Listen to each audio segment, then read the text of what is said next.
have you done? Tell me, ano mga programa meron kayo para i-stop yung ganitong klaseng scam at modus at marami nang naluloko? Your Honor, actually, of the reports submitted to us, which we forwarded to the social media networks, I just don't have the statistics.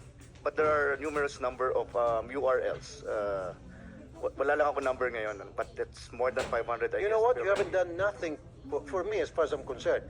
Ako mismo, yung mga tao ko mismo ang tumawag sa Facebook. Tao ko mismo ang gumawa ng para ma-delete yun. Pero kayo wala kayong nagawa. Kayo may budget na para sa ganitong klaseng mga sitwasyon, sa ganitong klaseng mga problema, wala kayong nagawa. Pero yung mga tao ko may nagawa. Kumbaga, kanya-kanya kami, yung mga nabibiktima ng fake news. Kami yung gumagawa ng paraan para mapadelete yun. Kayo wala, hanggang sat-sat lang kayo eh.